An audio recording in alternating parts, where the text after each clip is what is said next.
misi utama pemimpin adalah bagaimana dia bisa menjadikan yang dipimpin lebih baik daripada dia. Itu dulu.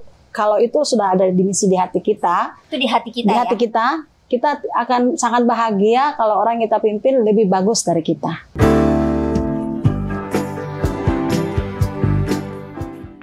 Kita di sini ingin berbagi kepada teman-teman juga yang sedang berjuang membangun tim. Iya. Mila, gimana pengalaman kamu berbisnis di asuransi sebagai seorang leader dan melihat kendala-kendala kita di lapangan?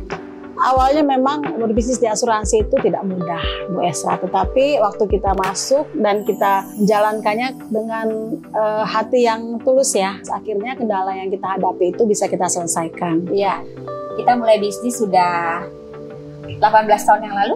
Hampir 20 tahun, hampir 2 dekade. Iya. Hampir 2 dekade.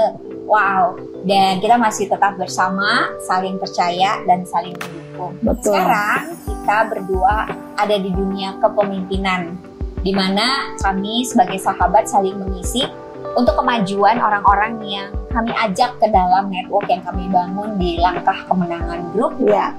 Manulife Indonesia. Mila pernah nggak sih ngerasa gagal di bisnis? Adalah ya, dalam 20 tahun berbisnis itu pasti ada saat-saat kita merasa gagal. Tetapi yang penting adalah waktu kamu merasa gagal, kamu berhenti atau kamu mau maju. Iya, yang saya lakukan adalah saya bangkit, saya maju. Nah, Ya, itu yang membuat Mila sampai hari ini tetap maju di bisnis yang Mila kerjakan. iya, Dan kalau kita merasa gagal, kita merasa salah, ingatlah itu biasa. biasa, Dan semua pengusaha akan melewatinya. betul. Penting banget di masa kita merasa gagal dan kita melihat kita salah, kita dapat nasihat dari mana? Nah, ini kuncinya. Karena kalau salah menerima nasihat, kita nggak akan bisa maju seperti yang tadi Mila bilang. Mungkin kita akan minggir ke samping atau mundur ke belakang. Betul. Nah, biasanya Mila, saran apa yang Mila berikan kepada teman-teman yang ada di bisnis yang sama ketika mereka merasa bersalah, bagaimana cara mendapatkan nasihat? Kalau yang saya lakukan selama ini adalah itu yang saya terapkan pada diri saya akan berkata kepada diri saya bahwa gagal itu biasa. Tidak ada kesuksesan tanpa kegagalan. Tidak perlu merasa bersalah. Yang penting putuskan sikap dari diri sendiri untuk melupakan itu, cari jalan keluarnya, evaluasi diri, bangkit dan maju terus. Siapa yang sepantasnya mengevaluasi kita saat kita merasa gagal? Kita dan partner kita. Tentunya leader yang telah bersama-sama dengan kita juga. Nah, sebagai leader penting sekali.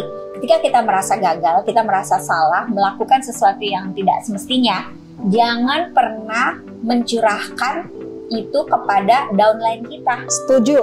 Karena itu akan merusak jaringan. Setuju sekali. Ya, yang harus kita ajak bicara adalah orang yang di atas kita.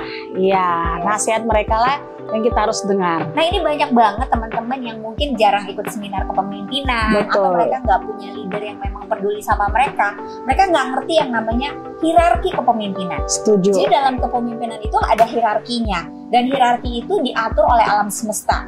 Jadi kalau yang tidak baik, ceritakanlah ke atas untuk mencari jalan keluar. Kita hanya boleh menceritakan yang baik ke bawah untuk menguatkan mereka. Betul, Karena setuju. belum tentu tim kita sanggup memberikan nasihat yang tepat. Jangankan memberi nasihat Bu Esra, malah mereka bisa menjadi mundur. Jadi mundur. Iya. Bagaimana dengan curhat ke samping atau cross line? Apa pendapat Mila? Itu juga saya tidak setuju karena belum tentu nilai kita bersama dengan nilai yang lain itu sama. Walaupun di dalam satu organisasi. Walaupun satu rumah kan kamar berbeda, orang tua juga berbeda, ya. Cara orang tua mendidik anaknya juga pasti tidak sama, nilai-nilai yang diberikan juga tidak sama. Jadi walaupun kita satu rumah, beda kamar, kamu harus datang kepada orang tua yang sudah mendidik dan mengajari kamu. Kembali itu adalah hierarki dalam kepemimpinan. Setuju. Jadi masalah bawa ke atas, cari jalan keluar. Ke samping juga nggak boleh. Tidak boleh. Karena bisa juga merusak tatanan, bahkan merusak jaringan orang lain. Bukan hanya merusak, malah bisa mempengaruhi mereka dan meracuni mereka. Justru paling parah bisa menjadi racun. Wow, jadi bisa menjadi racun kalau kita cross line. Nah, berarti semua harus ada keteraturan. Ada keteraturan, ada aturan mainnya. Ada aturan main. Kita di sini ingin berbagi kepada teman-teman juga yang sedang berjuang membangun tim. yang sedang berjuang di bisnis network seperti kami yang kurang bagus, ke atas, perlu diperbaiki ke atas untuk mencari jalan keluar. Betul. Bukan ke samping. Bukan ke samping. Apalagi ke bawah. Apalagi ke bawah. Nah, Mila, sebagai seorang pemimpin, kamu termasuk banyak sekali mempromosikan orang-orang yang ada di bawah kamu menjadi pemimpin-pemimpin yang lebih baik. Iya. Nah, bagaimana sebetulnya misi seorang pemimpin yang mungkin teman-teman juga perlu tahu menghadapi timnya? Iya. Misi utama pemimpin adalah bagaimana dia bisa menjadikan yang dipimpin lebih baik daripada dia. Itu dulu. Kalau itu sudah ada misi di hati kita, Itu di hati kita di hati kita akan sangat bahagia kalau orang yang kita pimpin lebih bagus dari kita, lebih baik. Lalu dalam menjalankannya, kita tentunya harus membantu mereka untuk mencapai apa menjadi dream mereka, apa yang menjadi goal mereka, dengan tulus tentunya. Dan itu bisa dirasakan oleh orang yang ada di sekitar kita nanti. Wow, jadi itu misi seorang pemimpin. Betul. Bahwa pemimpin itu sejogjanya adalah membawa orang-orang yang ada di dalam tim dia untuk lebih baik lagi. Bahkan kalau perlu lebih baik dari dia, dirinya sendiri. Nah, iya. Gimana nih? Kan ada juga pemimpin yang kepengen dia yang juara. Apa pendapat Mila mengenai hal itu? Tidak salah. Oke. Tidak, itu juga tidak salah karena memang seorang pemimpin juga harus juara dan juga harus menunjukkan dia memimpin dengan prestasi untuk menjadi contoh bagi pemimpinnya. Tetapi dasarnya adalah begini, kalau kamu menjadi juara sebagai seorang pemimpin, itu hanya untuk contoh kepada orang yang kamu pimpin. Berarti itu suatu episode dong. Iya. Saya setuju. Iya. Jadi teman-teman dalam kepemimpinan, ada yang bilang gini, oh pemimpin itu adalah di belakang. Ya, ada juga yang bilang, oh aku adalah temanmu, jadi aku di samping. Tapi ada juga yang bilang pemimpin itu harus di depan memberi teladan. Tiga-tiganya benar. Tiga-tiganya benar. Tiga-tiganya benar. Dan ada satu lagi, kadang-kadang dia ada posisinya di atas dari helikopter view untuk menarik timnya naik. Setuju. Jadi 4 fase itu dilewati oleh seorang pemimpin. Kadang-kadang kamu mesti berjalan di depan. Kadang-kadang. Sementara ya. Iya, sementara contoh. Dan ada kalanya kamu juga perlu ada di samping untuk memberi dukungan kepada mereka. Memberi dukungan, merangkul mereka. Iya. Dan ada kalanya pemimpin itu di belakang untuk memberi kepada mereka waktu dan tempat untuk mereka berprestasi. Kita yang tepukin tangan. Tepuk tangan buat mereka. Dan ada kalanya juga kita di atas untuk menarik mereka supaya mereka melihat view yang lebih besar lagi. Wow. Dan sebagai seorang pemimpin, Anda harus aman kalau Anda pimpin tersebut lebih bagus daripada Anda.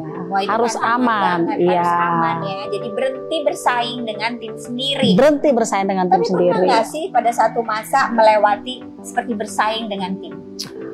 Adalah pasti pernah lah. Jujurnya pernah. Pasti pernah. Aku juga pernah. Iya, seolah-olah seperti mau menunjukkan saya juga bisa. Iya, kenapa sih kamu nggak menghargai saya? Kadang-kadang kan seperti itu kan seperti, tapi harus berpikir lagi, kayaknya nggak tepat seperti ini. Harus review lagi, balik lagi, kembali kepada tujuan awal sebagai seorang pemimpin. Atau ada kata cukup. Jadi setelah kita mencapai satu prestasi, Mbak Dila bilang untuk teladan, ya udah cukup. Itu juga setuju, cukup, jangan terus-terusan kayak begitu. Supaya kita hatinya kembali ke misi mengangkat tim kita untuk mencapai goal mereka dan dream mereka. Jadi apakah Mila melihat bisnis kita ini sangat bagus untuk menjadi pilihan buat banyak sekali orang yang sedang mencari nafkah dan mencari penghasilan yang lebih baik? Sangat bagus, karena bisnis ini benar-benar punya nilai yang luar biasa bagi saya ya, nilai yang bisa menolong orang lain, membantu mereka juga untuk menemukan goal mereka dan dream mereka, bahkan untuk membantu mereka untuk mencapai kebahagiaan mereka, impian mereka tentunya. Sangat bagus. Khususnya kami di Langkah Kemenangan Group sudah 20 tahun kami berjuang membangun bisnis kami di dunia keuangan, khususnya proteksi keuangan untuk keluarga Indonesia. Kami mempunyai banyak sekali leader-leader yang mempunyai hati seperti Ibu Nila. Hati mereka adalah ingin mendukung timnya mencapai kesuksesan yang lebih lagi, bahkan menjadi pribadi yang lebih baik. Bergabung bersama kami di Langkah Kemenangan Group, bisa DM di Instagram ini atau langsung menghubungi leader-leader kami yang ada di wall.